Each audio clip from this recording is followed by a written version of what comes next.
Now I thought this would be a good opportunity to show you unboxing of this lovely miter saw here that arrived today, since I have a little bit more time after one coat of paint inside the apartment. So let's do a little unboxing.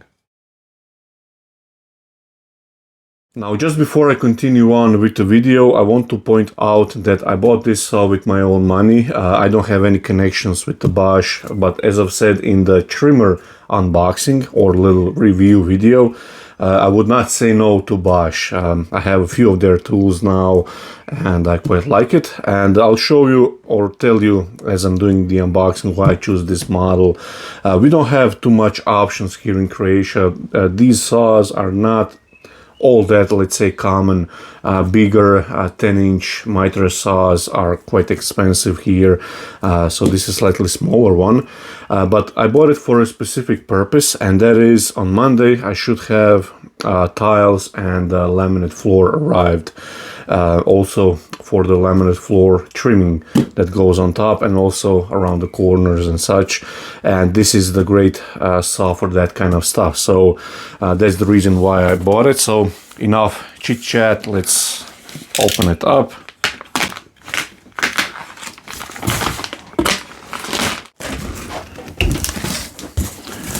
Voila. Okay, so most of it is actually assembled, so I guess there is not much to assemble. So what I'll do, quickly just take it out of the box somehow.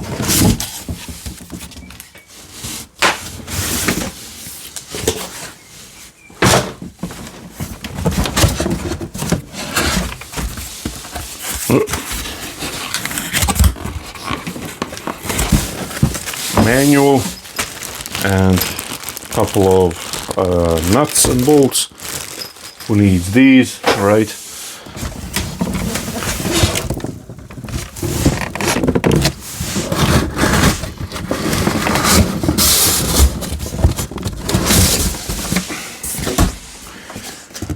I gotta say they protect it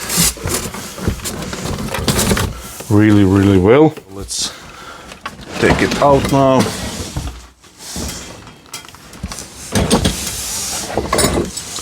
Clamp, I'm assuming bed extension. Now, from my experience, I know might quite love this. If you have a toddler, then they will enjoy this box very much. If you close it up, make a cutout for the door, it's a little house for them. So I'll show you the blade that comes with the saw and the saw itself. This is the GCM Professional from Bosch 80 SJ model. These two I assume are bigger models. I went for this one. So again, 80 SJ, it's 1400 watt unit, 5500 RPMs. So that's sort of a technical aspect, and I'll tell you the size of the blade as well. The reason that I went for this saw over any other saw that we have available, first of all, I bought this in Bauhaus store here in Croatia. Again, like I said, we don't have too much options. There are lower tiers, and this is, I believe, something in the middle, and then you have higher tiers or more expensive saws. This one was 225 euros, I believe, and lower tier were only 50 euros cheaper, and they were much more flimsier. Locking levers were quite flimsy.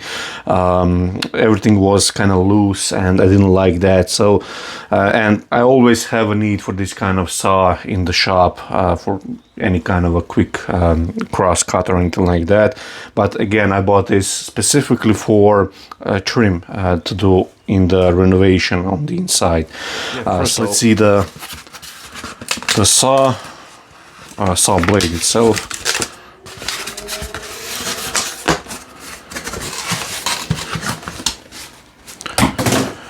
So it's a 216 mil diameter, It's 2 mil thick and it's a 30 mil bore here, hole here, 24 teeth here, and yeah, pretty rough blade. So anything finer work, probably you should get finer blade, but for what I'm doing, this is fine enough. So that's the blade. Now what I've noticed is, I thought this was only a cardboard, but there is actually a blade already installed in the saw itself. So I have two blades now, and as I've checked the box as well, it does say on the box, but I haven't seen it. So okay, let's see. I need to unlock it. I believe this might be it.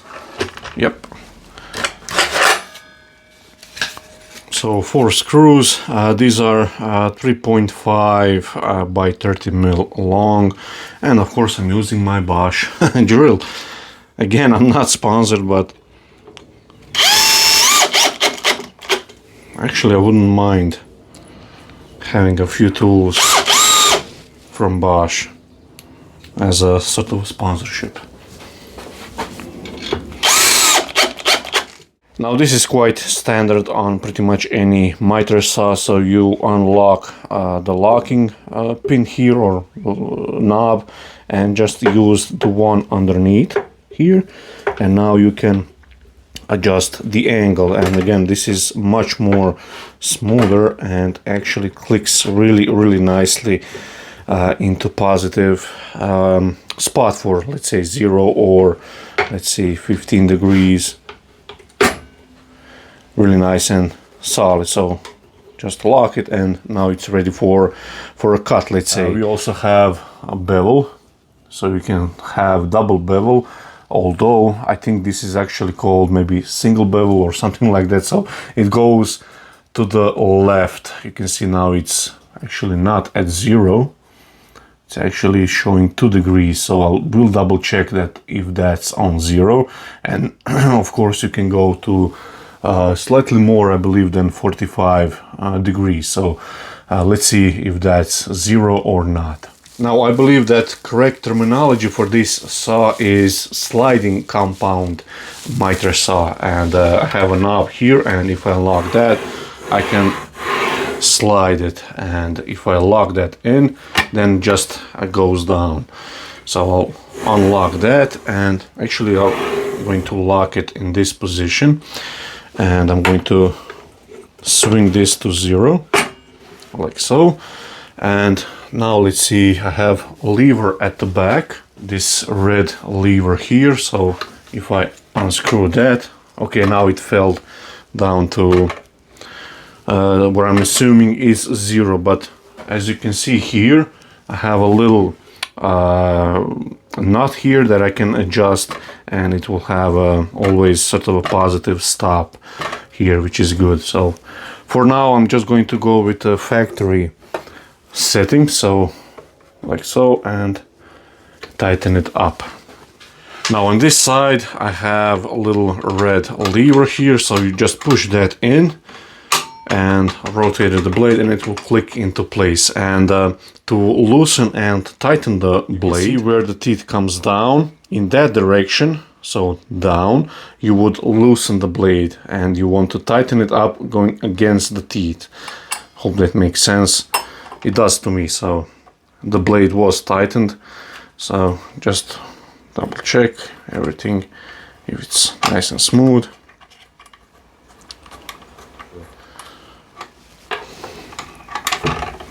Take the blade out, so get the guard off, and now it should come off. And don't let it go like that. So that's the blade. So again, I can put it back in. Same procedure, only in reverse. Make sure you have the correct orientation.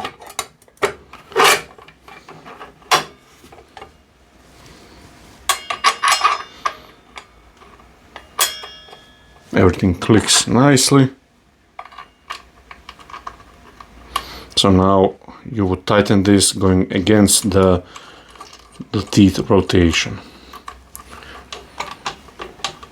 and you don't need too much pressure. Okay, so that's good.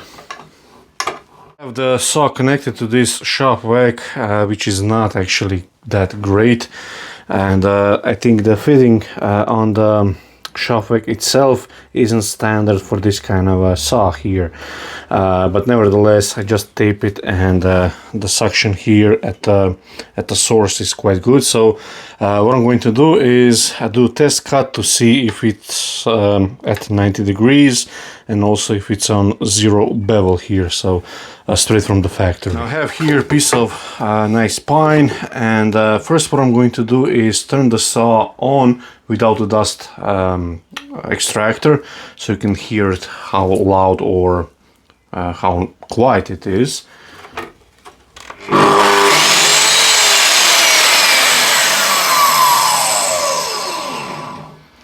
So it has a nice slow start, but the stopping time isn't, I believe, that great, but let's see.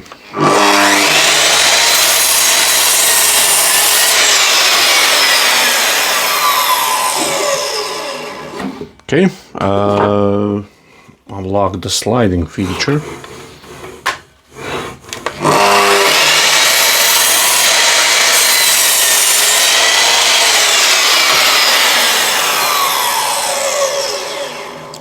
Okay, so the cut quality isn't great, but it's to be expected with this coarser blade. If you want a better surface, then a finer or more count tooth blade should work. But there is not much tear out on either side, which is good. So now what I'm going to do is blow the dust off here and do one more cut with the dust extractor on, and then I'm going to check the bevel.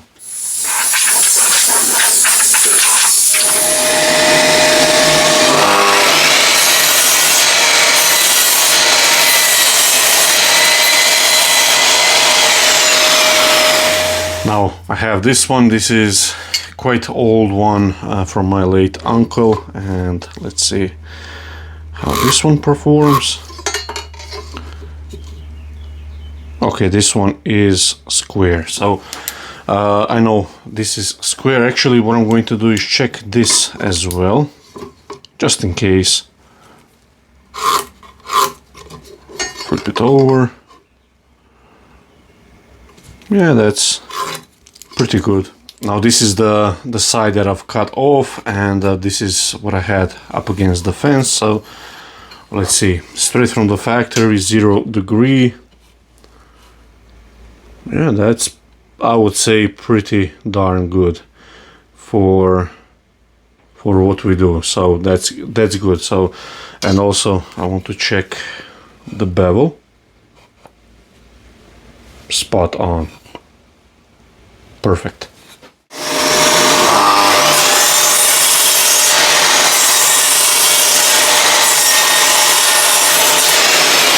What I'm going to do is just clean it up.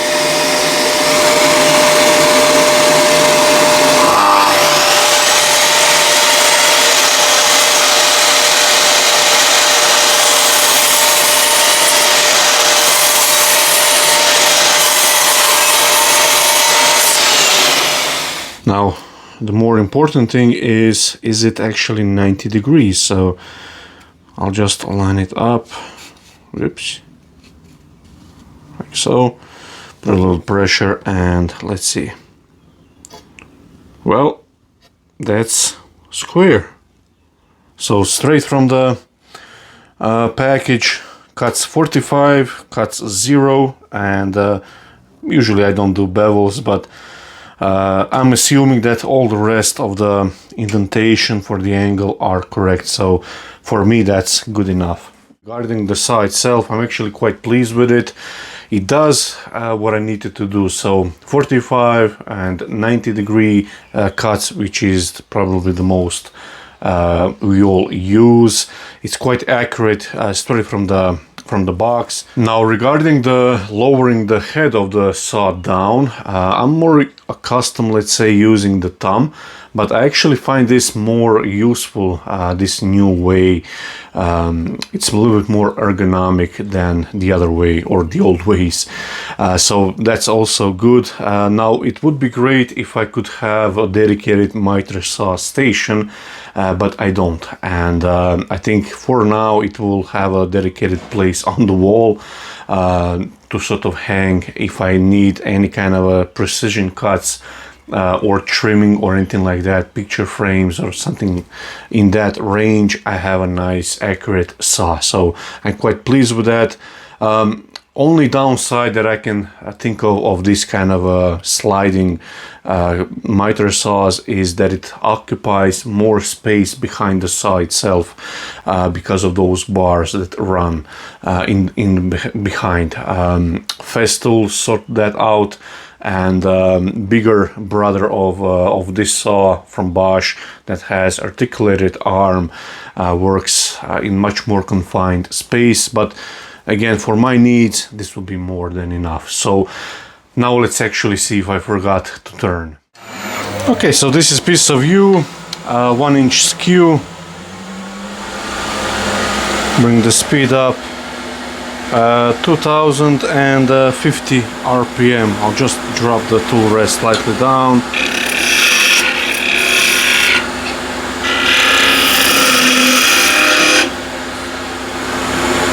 A little bit more up.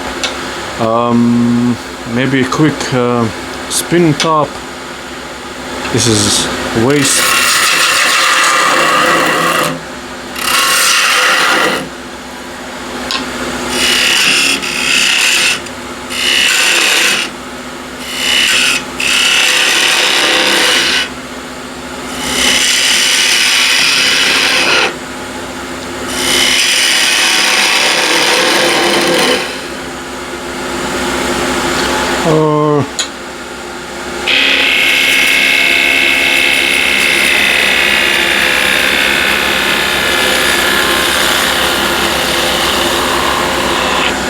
Slight change in design.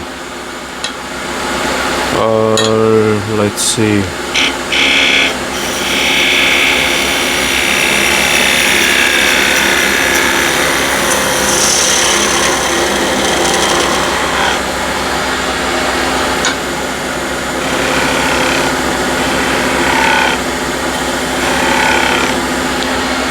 Okay, that's pretty good. A little opening here.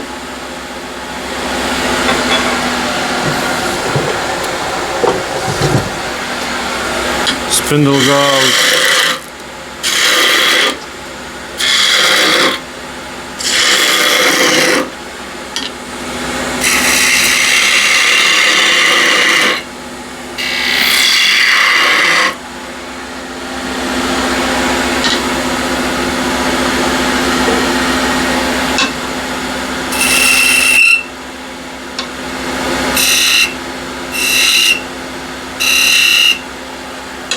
Quick bead.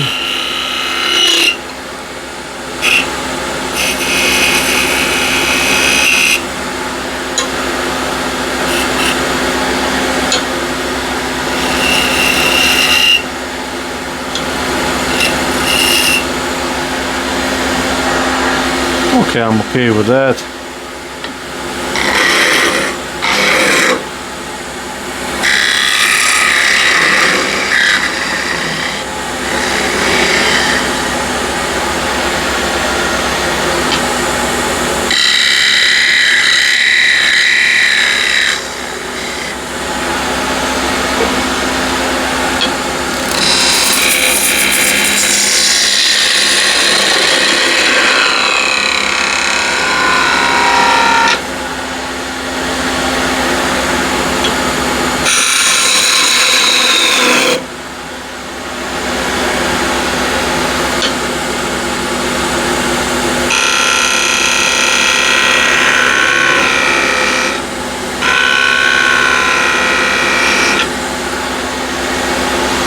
A little bit more.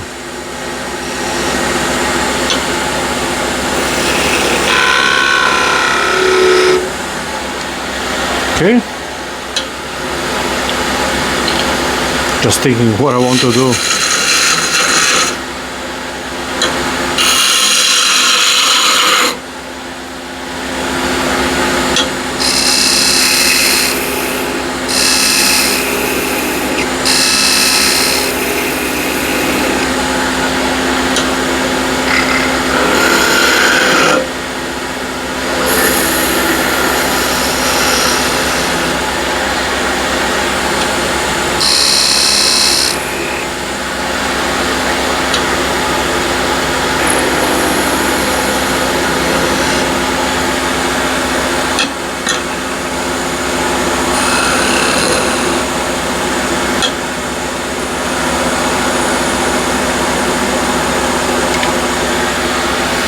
And here it is, quick little spinning top.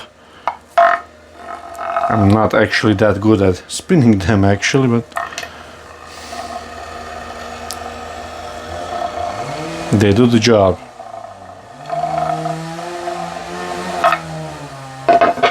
And as promised, a little woodturning video at the end, just a quick spinning top with a skew and a spindle gouge. Again, thank you for watching, and I hope over the weekend I should be able to edit out the video that I already have filmed. It's each step how to turn a ball, mostly for beginners, but hopefully some of you will find it benefit. So again, thank you for watching, and see you next time.